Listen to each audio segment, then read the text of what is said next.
What is going on, everybody? Welcome back to Phones and Drones. You can see we have a couple of current and past gen iPhones in-house to do a side-by-side comparison for. We have the XS on the left, the 11 Pro Max next to that, the red iPhone SE 2nd edition, and the latest and greatest iPhone 12 Pro on the right. First things first, you can see the obvious standout feature between all these is gonna be the new square design. None of these other models of these iPhones actually do have a similar design. These are all rounded, as you can see, and this is much flatter, much more reminiscent of the old iPhone 5 and those iPhones of a few years ago. I'm glad to see them go back to this design. I feel like it's more of an industrial look. It looks a lot better, just more polished than these other two. Now, having said all that, two of these are gonna have those glossier finishes on them, as you can see here on the XS and on that SE. Again, those rounded corners. And then two are obviously going to have that much more matte look from last year with that 11 Pro Max and the 12 Pro next to it. You can see right here, those camera bumps are very common. They're actually pretty common. They look about the same. You do have that extra LiDAR sensor that's been thrown in this year for help with better bokeh effects and AR. But aside from that, these modules look very identical. You can see these side by side too. The power button has a little different aesthetic. It almost looks a little longer and flatter, whereas again, the 11 Pro Max is definitely more just oblong and raised. It's not hard to find by any means, but it is not the easiest button to reach. I'm not a fan of how Apple's been putting these buttons higher up on the phone. I believe if they were a little lower, more people would be able to reach them.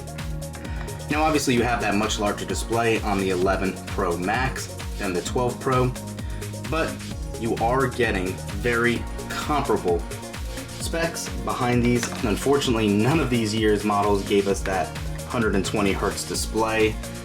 Supposedly it's for battery reasons, but that's remained to be seen why they actually didn't go for it. More of a direct comparison than last year's iPhone 11 Pro Max is obviously the size of the XS.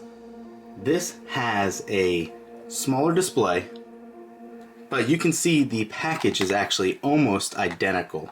You are getting that 6.1 inch display on the right here as opposed to the 7 or 8 inch on the left.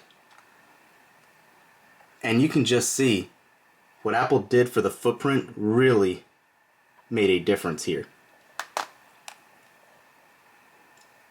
Same sort of button layout. Again, these buttons are a little flusher. They're more flattened. You can see the bottoms as well. Same concept. This design and build leaked a while ago. Nothing really new or surprising here.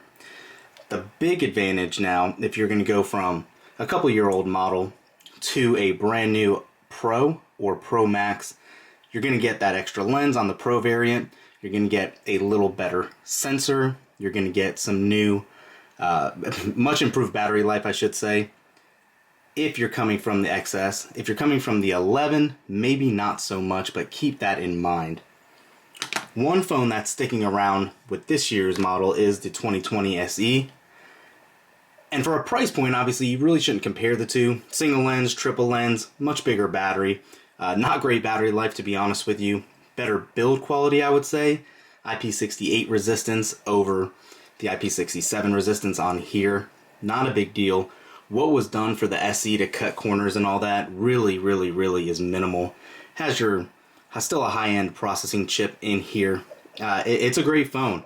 Much smaller display, older design, Touch ID, bezels for days. So yeah, just keep that in mind. You can see the size difference here as well. So, having said that, back to the 11 Pro Max. I love this phone. This was my excuse me, this is my daily driver for a little while, since last year. But holding them both in hand, your hand arcs, right? So you'd figure a curved edge would feel a little better.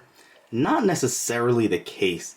The boxed edges give your hand a little something better to grip onto. I'm a firm believer that this is the best design. But let me know in the comments, what do you guys think about that? Would you prefer this design over the rounded edges?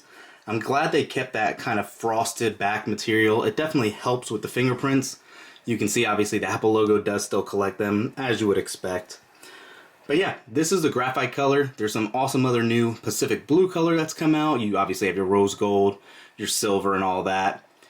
But let me know, are you going to be picking up one of these?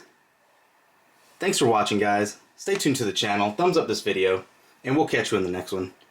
Peace.